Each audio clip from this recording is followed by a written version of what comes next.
Hey Rob, how are you?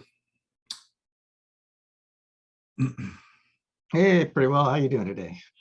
Good, very good indeed. I had a bit of a breakthrough this week. Oh, good. I hope. I may have, with Bernard, another professor I'm collaborating with in virtual reality, we've been working together, as I think I mentioned this. We may have actually overcome the virtual reality sickness problem. So that's a bit of a breakthrough for us. So one of the biggest problems in VR is people get sick really quickly. Yeah, I mean, I've got that problem with flight simulators. Exactly, yeah. So that's precisely the problem that we think we've actually made progress on. So yeah, very exciting. Nice. Yeah, very cool. So, oh, here's Pam. That must be Rose on the phone. I see a 415. Yeah, she's muted though, which is odd. Can I unmute her? Hi, good morning. Oh, hey Rose, how are you? I'm good, thank you. How are you doing? Very good indeed. Oh, Pam's having technical difficulties, I'm guessing. You can't unmute, good Lord. How do I unmute you? Must be the headset. Oh, there's a... It's weird. Can you hear us, Pam? I assume that you can hear us, but we can't hear or see you. Yeah, it must be your... I can hear you. Okay, just his microphone's turned off somehow. Yeah, I use a webcam and my webcam crashes all the time. Huh. Yeah, so try rebooting. I don't know. It's a tough one. Yeah. So Rose, have you looked at language models at all? I haven't. I mean, until the last few days. So. Yeah, you mean from an NLP perspective? Yeah. Yeah, I did a bunch of stuff with them maybe 2 years ago. Yeah, I really like them. And that was BERT, so like large language models, GPT-2 maybe? Yeah, exactly. So I played around with a bunch of different things, and a lot of what I was using was transfer learning, medical, trying to transfer medical text on top of that. And I mean, I think even since then, there have been a lot of new large models that have been built that are trained on medical text. So I think it's getting easier and easier to use that. And what did you use it for? Yeah, that's my question. Yeah, so so one of the things I'm really interested in is user perspective of disease compared to the sort of structure we have around what a patient's experience is. And so there's sort of the medicalization of a condition, right, that has built up over time. And a lot of it is the perspective of the physician. Oh, here's what I understand. And so here's what I'll document. And here's how we'll think about that disease, right? And I was interested in comparing that to what is the patient really concerned about and what is the patient experience without being told this is what this disease is and this is what you will experience, right? So trying to find descriptions of diseases in the patient's own words. And so one of the things I did was taking user comments like on support websites about the sorts of things they were experiencing, and training both on, physicians answering questions and talking about the disease, and then patients talking about their own experience, and building classification models to try and compare what are the things that make it different. Like, what are the things that the patient is concerned about compared to what are the things the physician is concerned about? Does that make sense? Mm-hmm. And so trying to get the explainability piece of it. Like when we classify a piece of text as being somebody with this perspective, how do we do that? What are the words that people are using that make us say, oh, well, this is a patient talking about it, as opposed to a physician talking about it?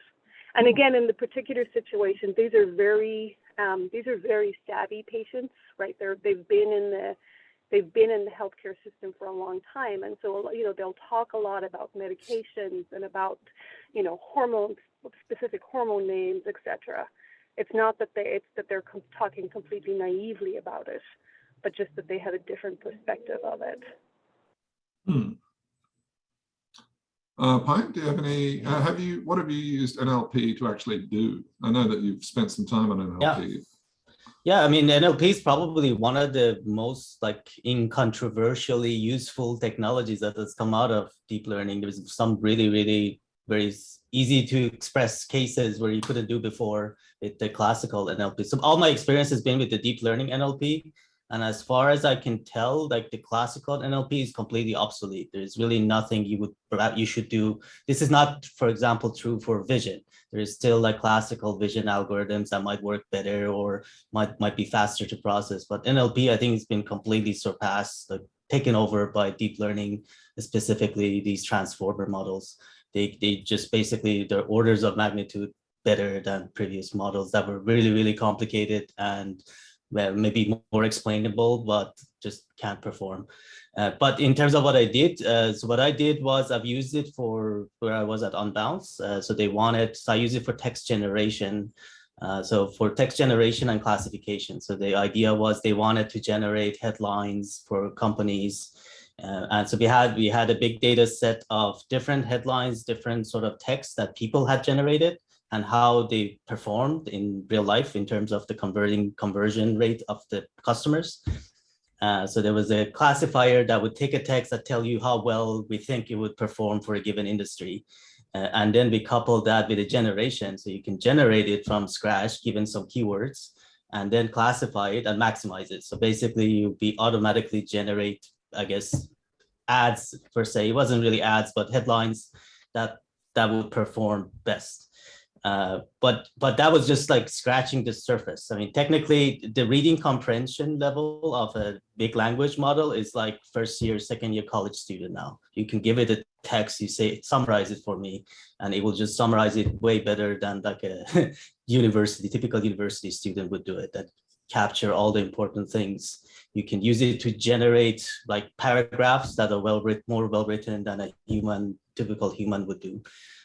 So just the fact that you can, I guess, process a huge corpus of text automatically to summarize it or to look for things. So search is another one, semantic search. Right now it's all based on keywords and stuff, but eventually as these models grow, you can really ask for things that are hard to just Google.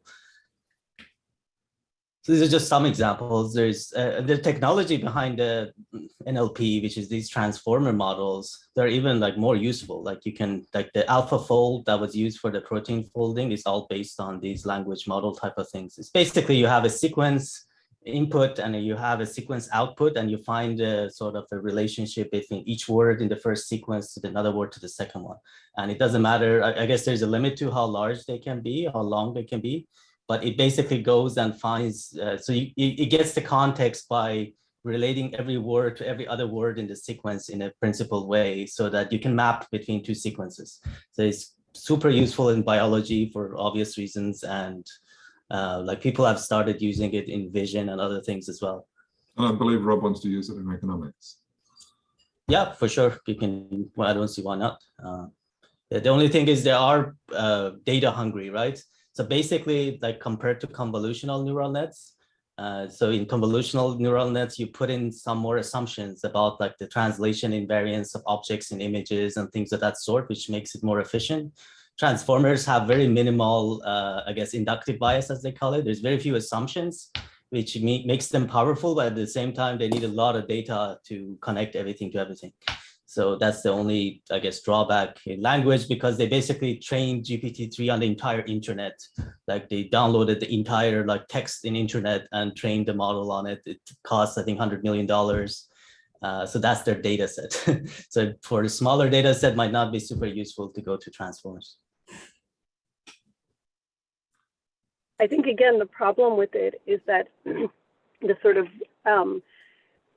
populations being excluded from the training data, and the different things mean different words mean different things depending upon who's saying them. Yeah, yeah. And So that there's something that. Go ahead. yeah, I was just going to say, I mean, all the limitations of our, I guess, criticism of other machine learning models are valid here, right? You're only as good as the data you train on. And here you happen to train on internet, which is probably the most racist, sexist corpus of text you can find, right? Like if you go, so people have tried, I guess, improve a little bit on it. For example, like you remove some parts of the internet that you know are bad, like 4chan or all these sort of racist, sexist places, like even Reddit. And so they try to remove some of those, but I mean, it improves a little bit, but you're right. I mean, I think internet is a pretty biased place. Yeah, just even things like the way people talk, right? Like, you know, some people, like if, you know, somebody says like, I ain't no thief, right? Depending on how that's said, you know that I'm not saying that as a double negative, meaning I'm saying I'm a thief, right? Whereas that sort of stuff doesn't necessarily come across like as, oh, they really, that's what they mean. Like there's something that we humans can do that still isn't coming through in the language models. But you would be surprised, like if I don't know if you've actually played with GPT-3, like you can go get a free account and just try to have a conversation with it. I mean, it does make like obvious mistakes once in a while, but sometimes it'll surprise you. Like it gives you things that are like super deep and clever. You actually think maybe, I think that's done a good job of fooling people to thinking they actually, oh, he understands, it's intelligent. But yeah, it does really better than you expect. I have to say. Yeah. Are we fooling ourselves? It's not. I think we are. I mean, that's what becomes really interesting about it, is that when you compare like what we can do with rules-based stuff, a lot of the time we're using the rules to justify something else, and the language models get around all of that, and they can kind of come up with stuff that's implicit that you could never generate with rules. Did you see the latest one from, I think it was OpenAI or Google, like AlphaCode? Did you see that? That's the one where you have the picture. Oh, sorry, go ahead. No, go ahead. I was just going to say, I haven't really played. It's been 2 years since I actively worked on NLP right now. So yeah, so this is based on the technology of NLP. So AlphaCode basically takes as input like a statement of a problem for like a coding like competition. Like these are like hard problems. Most humans can't solve them. It would just read it and solve it, like make a code that actually works and runs and gets you the answer. And it does better than 50% of humans who competed. And these are like really hard problems. It could be a mix of numbers, words, there's jokes, there's names. Like you've seen like a typical like competition programming problem, and they're very long, and somehow they're able to just read it and solve the problem. What's that called? AlphaCode. AlphaCode. It's, I guess, after the AlphaZero, all these alpha stuff that Google is doing now, this is AlphaCode.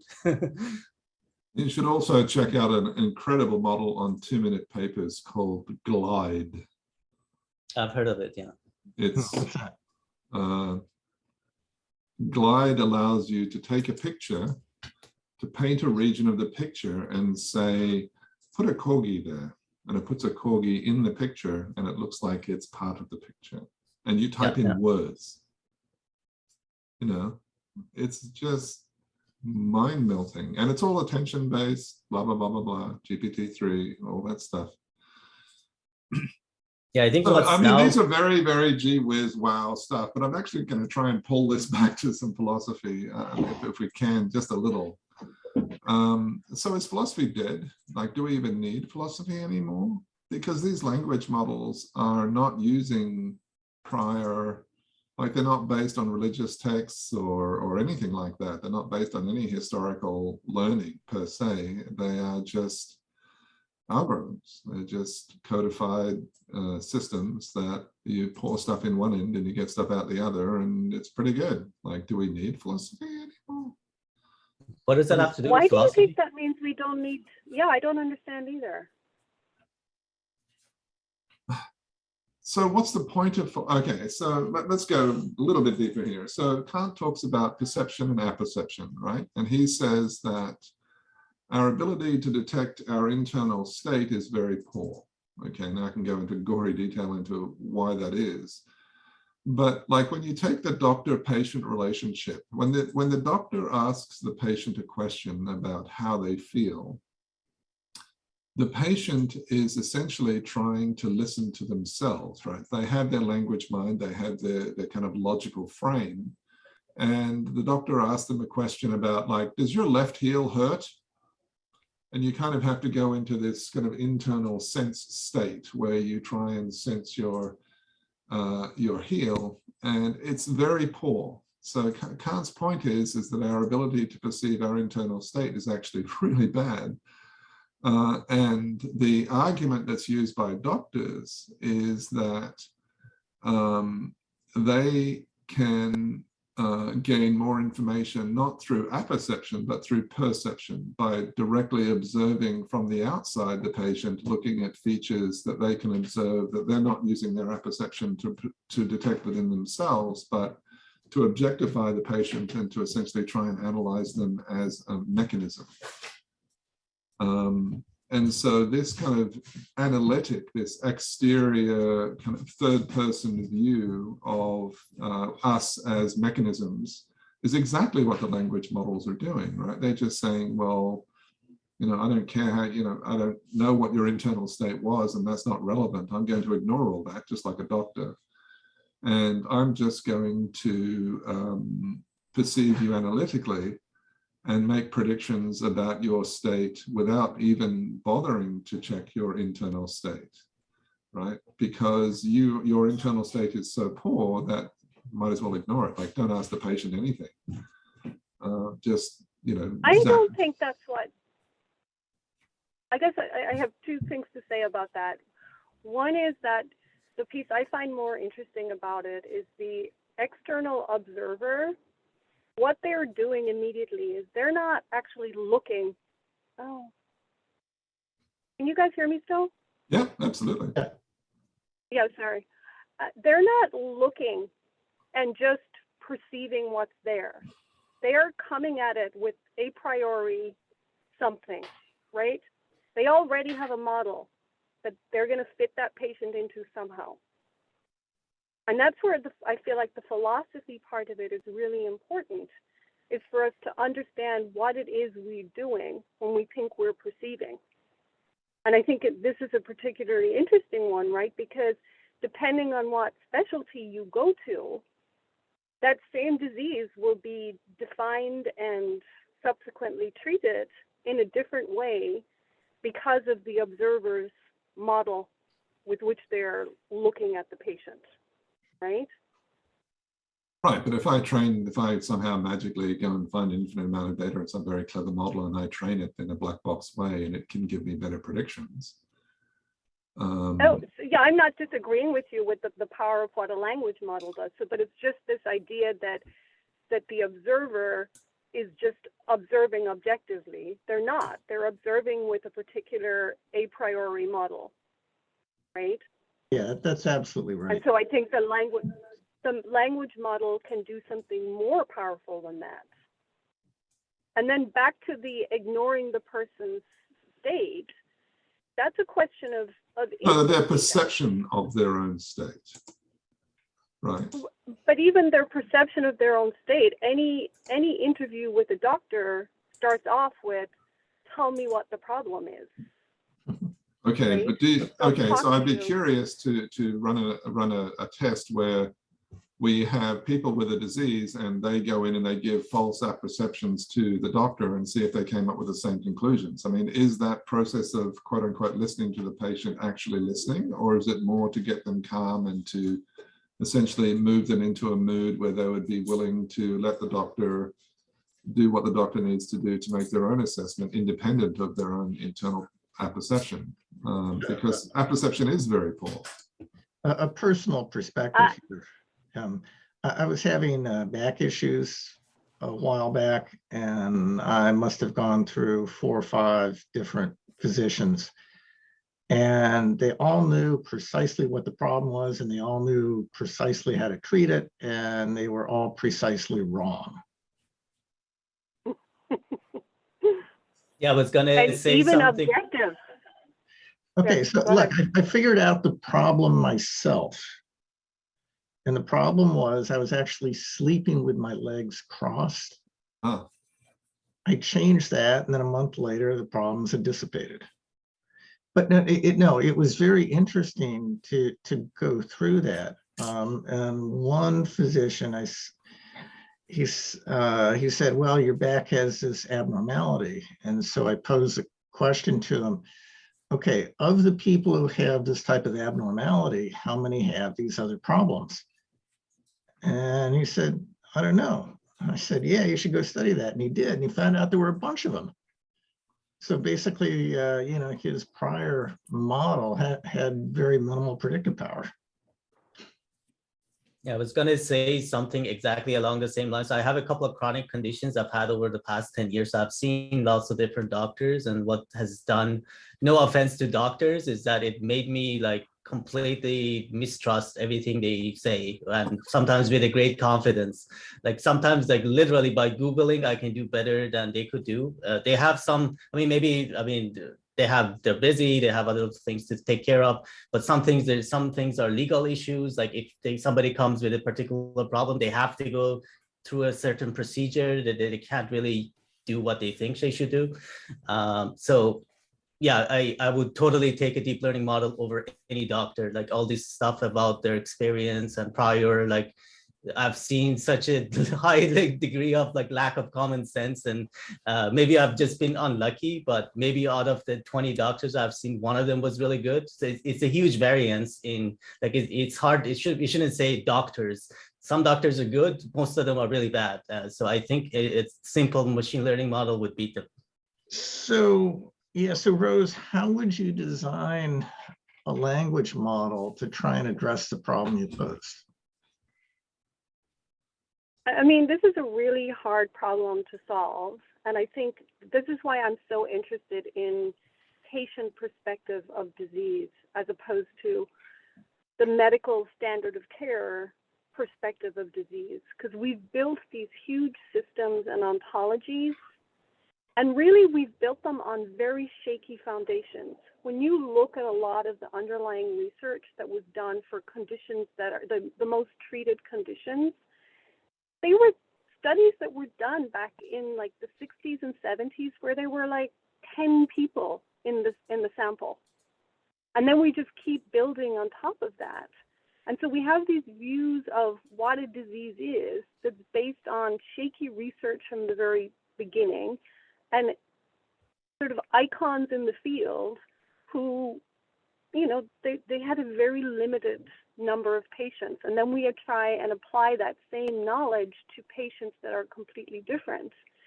And so in a way, I feel like we need to put aside a lot of what we already believe and just observe with fresh eyes what's actually happening. I mean, I think COVID is a great example of this. Like if you look at the way COVID presents, we are having a really hard time understanding it because we keep trying to understand it in terms of what's come before.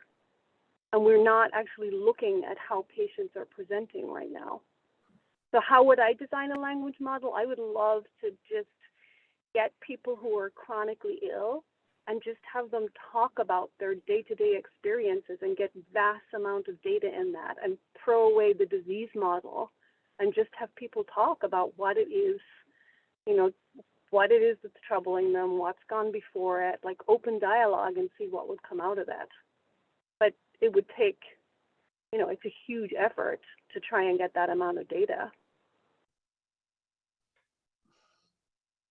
So this is, so you kind of pointed out the point I was trying to provoke you with, which is, do we even need philosophy anymore? Which is, I mean, Wittgenstein went as far as you could go with apperception, right? So his deep understanding about the limitations of language and his distinctions between sense and nonsense and these things is as far as he was able to get to internally.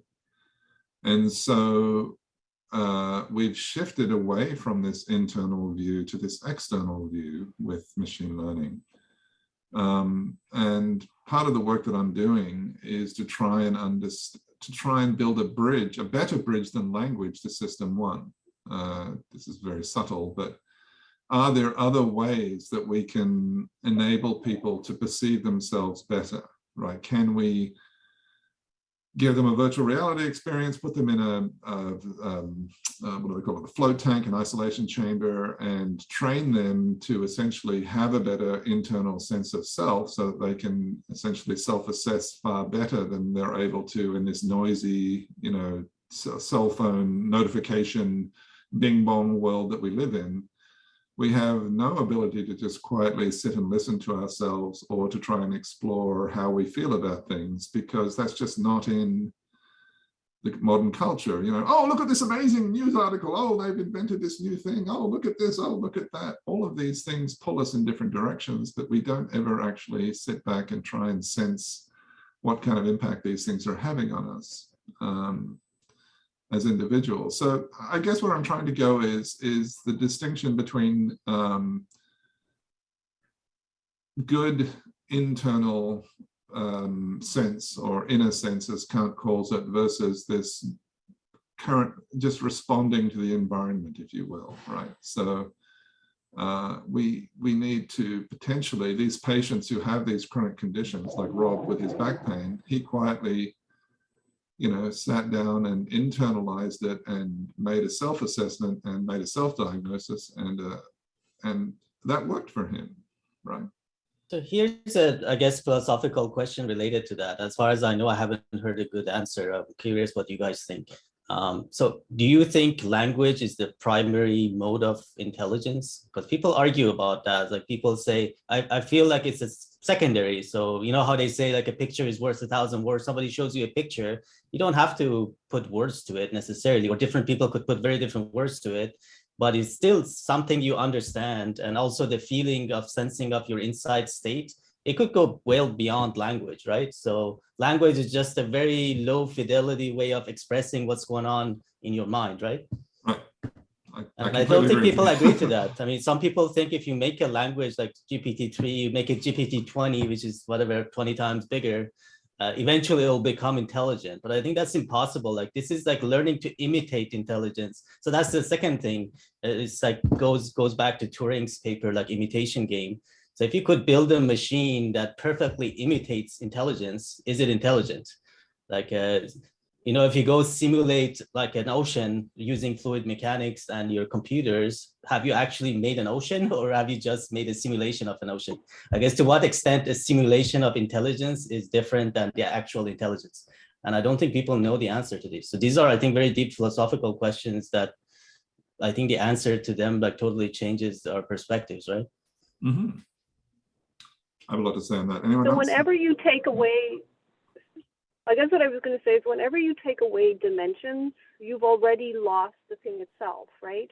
So when you are sitting and talking to a patient, for example, it's not just the language that's happening, right? There you can see stuff, and then there's the interaction with you. You can intuit things about what's happening outside in their life by things that they tell you, and you start to see patterns over time, right? How do you capture all of that for a machine to try and analyze, right? We're always losing, and you can't, right? Because it just gets to the point that then there's so much data, you basically, you know, if you're building a two-size model, then it becomes useless to you to do anything with it, right? Because it's just everything, it's still everything in there. But I guess the So point the is, problem what is do you how- need, right? Like if your patient, let's say, looks tired, maybe you take that as a data point, right? If you don't see the patient, you don't know. But then let's say you do a blood test and you see their vitamin D is low. So you can get that from there. You don't necessarily, like humans need these things. But if you could get a full blood workout of a person along with their test results, is that enough to fully diagnose a person? No. Like, okay. No, it's not. I mean, and I can really say that with confidence. Having Okay. spent like 20 years sitting with patients, it's only when you spend time with them and you start to see what their life is really like that you start to understand the patient. Disease is far more complicated than just a biology of these things changing, right? it is interactive with the environment and other things that are happening. And that's a hard problem, right? It takes time and effort. And a physician who has 7 minutes to spend with a patient and come up with a diagnosis, you're always going to come up with something grossly simplified that treats a symptom as opposed to treats a root cause. You know, but I mean, it almost sounds like, you know, as I hear you trying to frame the problem, that the language models would be natural complements. Yes. I am a huge fan of the language models, and I think that, you know, there's a bunch of, do you guys know Nuance? I own the company, or part of it, rather.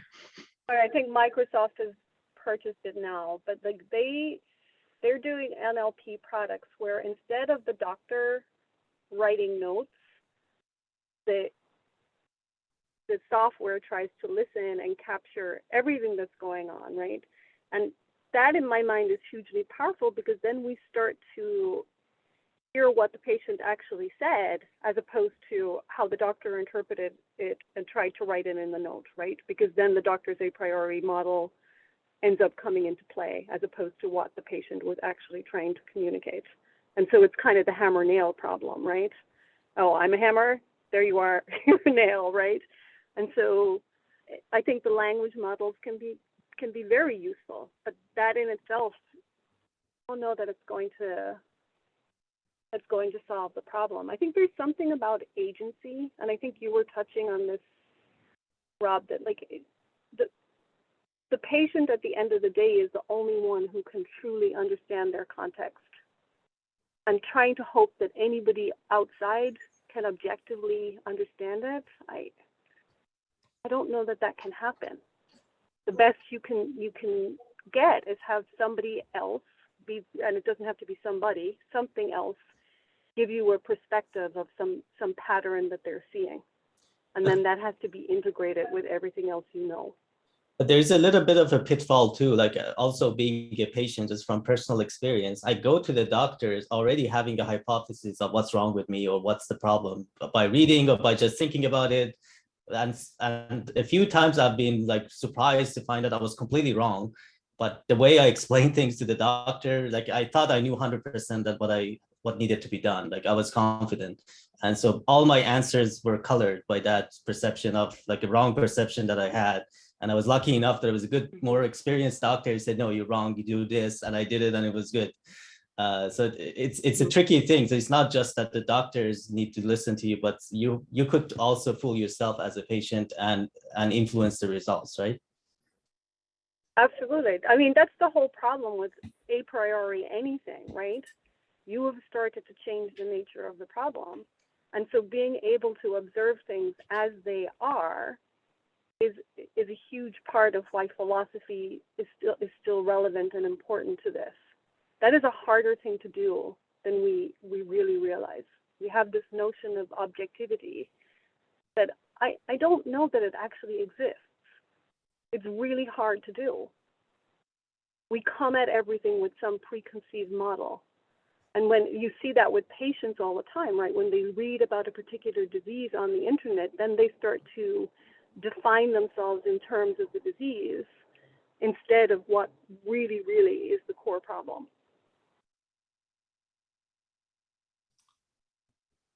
Okay, very good.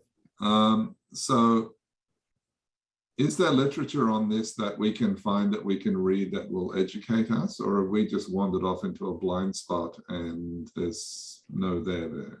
I don't know. I mean, I'm not aware of any literature that covers this. There is an essay by Rich Sutton. I don't know if we talked about this in this group. It's called A Bitter Lesson. I don't know if you've heard of that. I have read the paper, and it's a wonderful paper, and it's very, very. Yeah, it's like a blog paper kind of thing. And so that might be a good, it's related. Maybe it's not about language models. So he basically argues that historically in computer science, like whatever algorithm were scalable eventually won out regardless of everything else. Like it doesn't matter how good your algorithm is, only the ones that scale up win.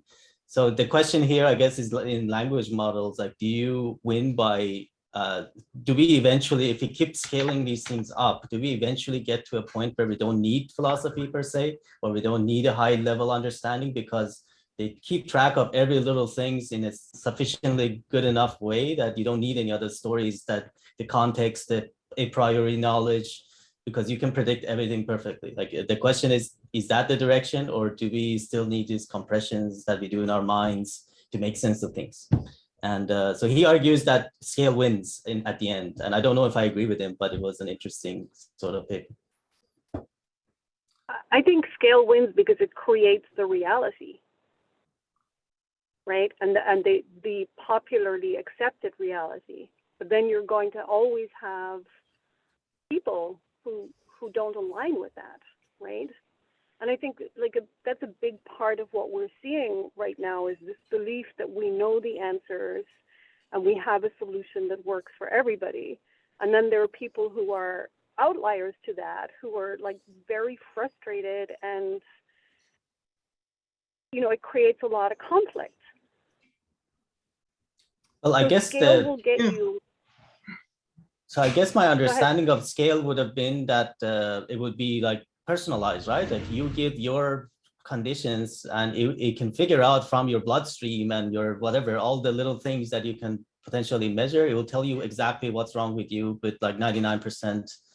So in that case, you don't really need like all these understanding of the at population level, because each person could be diagnosed. Like that's what I call scale, being able to, I guess, go through all the data for one person and come up with a confident answer. No, it's a nice idea, and it's going to move in the right direction, and it's going to make things better, but it's still going to be imprecise. Yeah, nothing is 100%, but would it be better than what we're doing now? I guess that's the point. Yeah, but getting back to the sort of the fundamental philosophical sort of questions, is it relevant? Going back to the problem, the way sort of Rose framed it, you've got the doctor's perspective, you got the patient's perspective. You can think of those as, how many categories do I have to choose from? And it may be a very narrow set from the physician, and then the patient's information may broaden that. Okay, so if you have a language model that tries to do the same thing from the patient's perspective, yeah, you're going to introduce essentially more categories. But the problem, the philosophical perspective is not going to go away, because there's still going to be gaps between the categories. I think that's why it's interesting, like in terms of philosophy, is there anything really, is there such a thing as a category when it comes down to us, right? Or do we not just have entropy where eventually everything that can manifest will manifest? Well, that's Boltzmann's brain. Right? Categories are just sort of structure that we put on that doesn't really exist. When we have a dynamic, constantly evolving system, we create these categories to help give us some structure and meaning, but is it valid? Right. Which So takes have us, If it works and you can dance to it, why not? Yeah, so I have it. Maybe this is a very too complicated of an example. Like the medicine is really complicated. We don't know the answer, but there are simpler examples where we know the answer, right? Like let's say the game of chess. So computer chess, I guess, came forward in 1997, and it's been steadily improving, and now it's like very superhuman. So from a human learning to play chess, you have all these concepts, right? I don't know if you guys play chess, but there's all these concepts you teach kids. Okay, it's good to have the center is important. 2 bishops are better than a bishop and a knight. All these heuristics that came up. The computer just doesn't care. It just chucks through all the possibilities, the trees, evaluates which wins, and it beats the best grandmaster in it 100% of the time without doubt. So you could argue that the computer does not need any of these categories. All it needs to know the rules and the little pieces, and all these things that we came up with. Sorry? I was just going to say we're back to finite and infinite games, right? What is the goal? Like in real life, we don't normally have frames around it where here are all the actual possibilities. You're playing an infinite game where we can't list all the possibilities.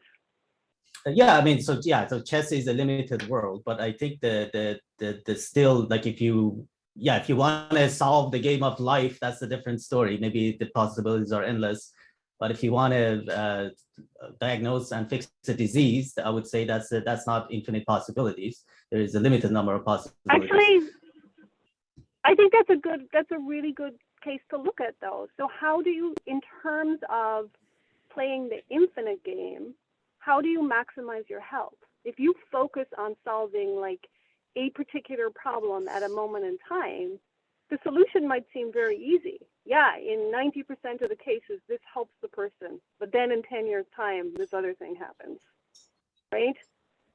So you almost have to constantly be trying to play the infinite game, because if you pick the wrong finite games to play, you really mess up the infinite game. And I It's think not that's really infinite. kind of what. I guess it's just slightly longer, right? Do you want to decide on your time horizon?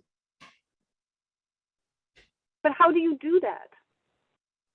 I don't know. You are the Like, how doctor. for any of us, how do you do that? Like, how do you decide for yourself? Like, what's the game? I mean, most when we're younger, we think we're immortal, and you're like, oh yeah, I'll deal with that when the time comes, right? I mean, why do people do things that are bad for them? Because we're not necessarily thinking in terms of the long term. So how do you go about setting a plan for yourself that says like, oh, you know, how do I have fun in the moment and still have a retirement account and still have good health, right? Those are hard things to solve. Oh, okay. Sorry, I'm actually, so the kind of the goal of the meeting is to try and work out where to go with this very interesting topic, or is this just too blobby to really grapple with? I don't know. It could take it many different directions. What are you guys interested in most? So I'd like, okay. So David, when you were asking for papers, what were you asking for? What papers are you hoping to find? Linking what? Is there a philosophical underpinning for NLP? Like, is there an underlying model, or did some mathematician draw an equation on a blackboard that made beautiful music to him, and we pour data through this thing and it gives us better results? Like, is NLP a product of the great traditions of philosophy, or is it just something completely different? Like, did it come from somewhere else? Because if it really didn't come from the ancient philosophies, then perhaps we do need to set aside the old path and jump to a new one and try and reframe our understanding on this new perspective. That's not clear to me. Like, I guess, what do you mean by NLP? Now I'm more confused. Like, well, language. Okay. Machines speaking language. Like, what the hell does that even mean? I know they can do it, but I mean, is it just a magic trick? Like, do I just, do this and I don't know what's going on, and then I get this great language model? Like, really, is that the case? Like, does nobody even understand what these things are doing? Really? I recall an example, I think I got this correct, in which Facebook was training some type of models, and I think it was involved in contract negotiations, but the upshot of it was a new language emerged that was much more specialized to that task and did much better. That makes sense. So maybe we should generalize language to communication. Maybe there is more philosophy around how is communication evolves between different members of species or computers, or what is the utility of communication between, I guess, autonomous agents? Right. So there's a couple of different approaches. There's the mathematical approach, which I've actually been gaining huge benefit from in things like category theory. Now, category theory is amazing. Like, it's just incredible. I've watched those video series now at least 4 times in totality. And every time I watch them, it's like, oh my God, you know, it's so amazing. That's one approach. Another approach would be to try and dig into mechanism. So we look at things like attention models and deep neural networks in detail and try and pick apart what the mechanism is that is deriving these values, and try and come up with representations or understandings that kind of say, oh, okay, that seems reasonable. Another approach is the GAN approach. Like we put a patient on a treadmill, okay, and we measure as much about them as we can. And then we try and we have 1,000 different agents with 1,000 different medical conditions, and we put them on virtual treadmills, and we try and tune those models to match you as best we can.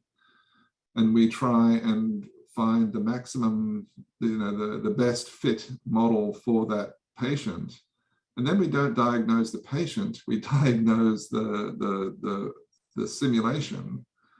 And we run the simulation forward, and we do interventions on the simulations, and we can do all this amazing stuff. And then we go back to the patient, and we don't say, you've got this disease. We say, you know, while you're on the treadmill, we compared your statistics to 1,000 other agents, and we ran them forward in time, and we found that the best strategy for you is this. These are radically different approaches to trying to tackle the question. Do we want to break it down? How do we want to tackle this? Is one more of interest to the other, or?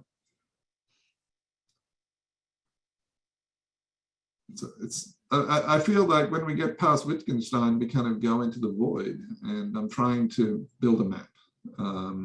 So suggestions welcome, papers welcome, or we just walk away saying there's no there, and we could invent stuff, but the likelihood of that being of any meaning or value is pretty low.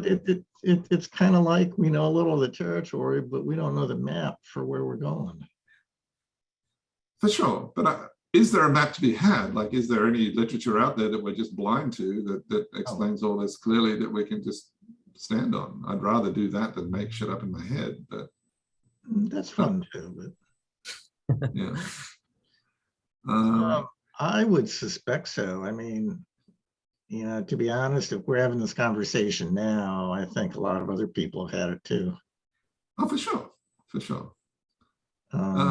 I mean, I follow some of the more esoteric philosophical stuff through academic, one of these journals, and it's way, way out there. Like that, you know, what one did I get today? Radicalizing inactivism, basic minds without content, you know, blah, blah, blah, blah. 206 pages, right? I mean, the philosophers keep going, right? Because the grad students have to publish theses, and so they kind of charge ahead. But is there anything there? Like, is it just academic echo chambers? I don't know. I mean, I honestly don't know. What's GPT-3 say? You can definitely ask. So, but I guess Wittgenstein didn't even have the benefit. I don't think he even thought about language as part of like a computer generated language, right? So he didn't, that was not the perspective he was even privy to, right? So if he was now alive, he would probably have lots of interesting things to say about it, right? So I wonder if there are other philosophers who have sort of understood Wittgenstein and are like sort of faced with the new reality of GPT-3 and have come up with new things. Right, and I think that's where the enigma of reason kind of picks up and goes, which is really cool. I'm not against the book at all. I think it's a great book, but it kind of poo-poos language pretty much. So, or is this whole language track a bit of a kind of a red herring, and we should go elsewhere? I don't know. I mean, that's why I kind of posted this week's meeting, is to try and have a discussion as to how we might want to. So, what would it fit under? So I'm looking, for instance, at SSRN, Social Science Research Network. Mm-hmm. The categories that seem most plausible: communication science, neuroscience, psychology. I don't see one for philosophy here. There Well, is another a. model. Sorry, go ahead. I was just gonna say, I just Googled it. There is a Wikipedia page on philosophy of language with lots of links. I mean, maybe it's worth checking. It does talk about social science as well, but there's other things if you want to go down the language route. Do I mean, you? isn't that linguistics? Well, how about linguistics? Is that relevant? That would I be mean, Chomsky. Yeah, sure. So it should be, Yeah. why don't we just take a shot at Chomsky and just see what we get out of it? I mean, I've never read the guy, so I really don't know. So sure, I'm game. So does anyone know what linguistic is actually? Can you define it for me? Mm-mm. Is that, I thought it was like the study of like grammar of language, no? Or is it something? I think it's bigger than that. Chomsky Okay. tries to understand, like, what is language? What is the purpose of language? How does it come about?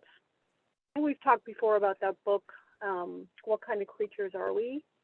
Where he touches on a lot of these issues. Okay, so Small maybe, book, easy read.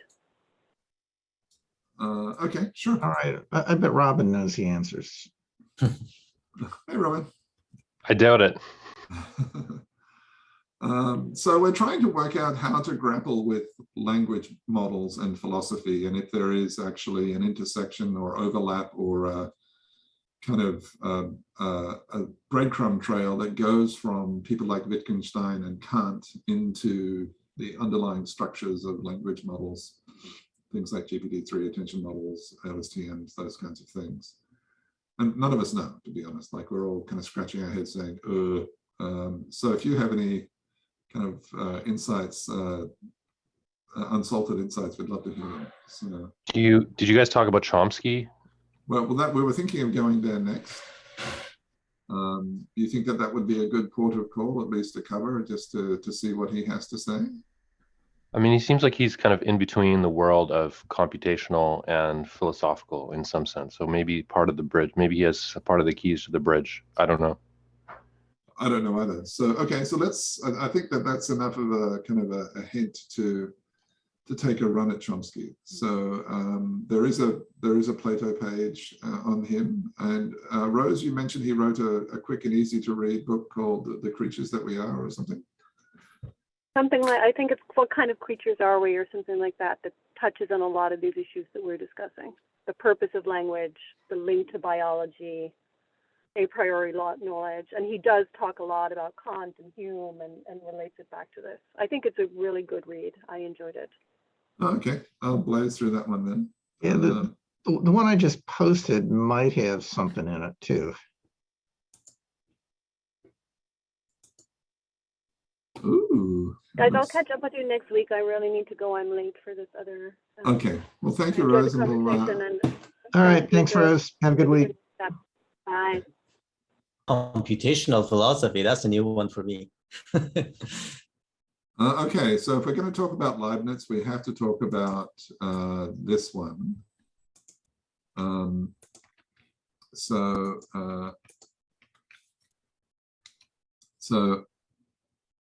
This one is really interesting. So I was re-listening to, so I've been studying category theory, and a big part of category theory is what's called a monad. And I don't want to get into that right now, but the inventor of monads was Leibniz. And so I'm trying to understand monads. And I was listening to Bertrand Russell's critique of Leibniz.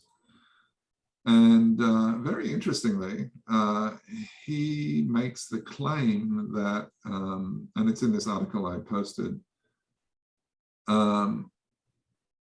I kind of jump to the end and then I'll fill it in. Basically, there is, I don't know if you're familiar with what's called the scholastics, but the scholastics essentially tried to use language to prove the existence of a deity, right? I don't want to get into all the deity side of things, but one of the fundamental distinctions they make is this idea of causes being related to the first cause, which is essentially the cosmological argument for a deity.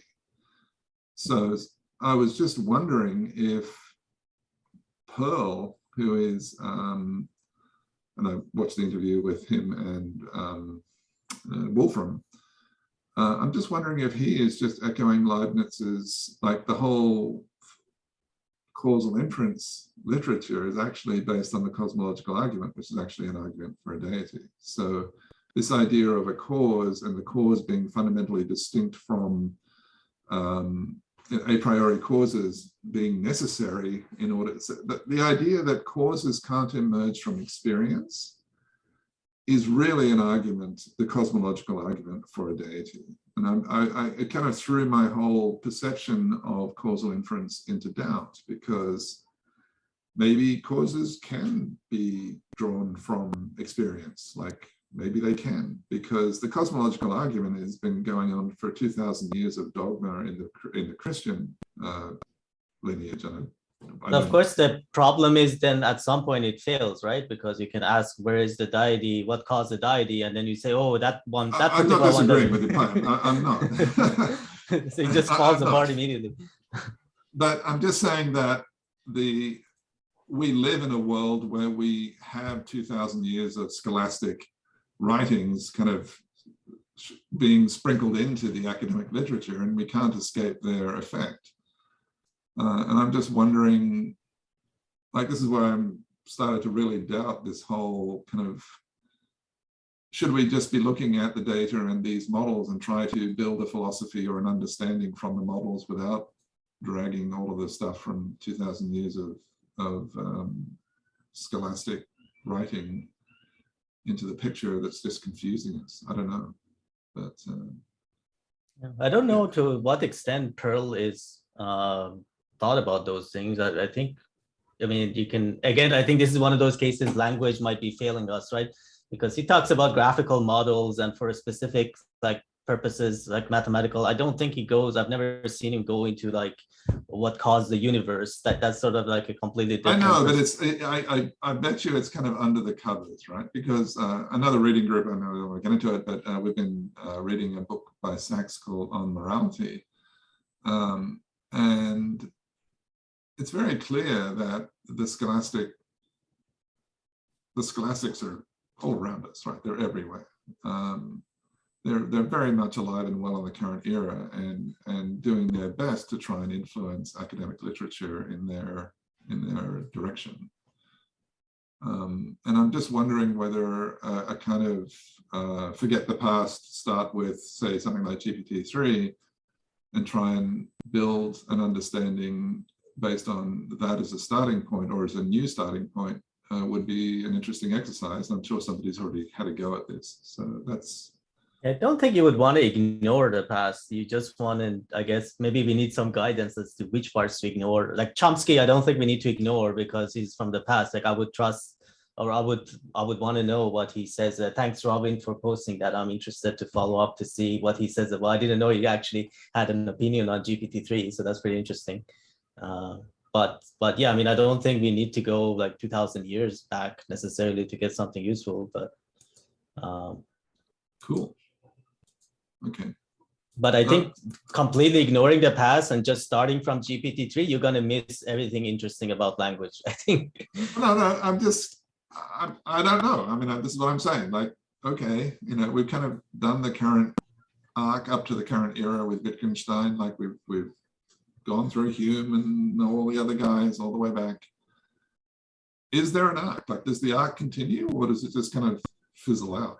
And then we get to this kind of very analytic language model, abstract representation, better than you can do, so it's better than everything. Models like GPT-3. Yeah, I have no idea what philosophers do these days. I don't know of a single like contemporary philosopher who does like. We met one briefly. The gentleman that Robert brought in, can't remember his name, but he's a publishing machine learning philosophy guy. I'd have to look up. No, that's the thing. People do like philosophy of machine learning. I don't know. I was hoping one of you might know. I'm kind of going around in circles here.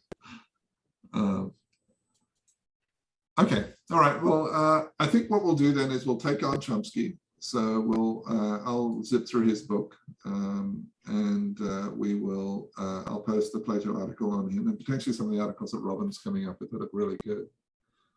Oh, I didn't know Chomsky was interviewed by Lex. That's interesting. I'll go listen. I just discovered that. Yeah.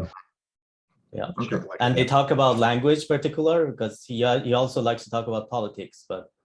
Yeah, no, I'm looking at the transcript. He does go into this stuff a bit. So. Okay, cool. Cool. All right. So.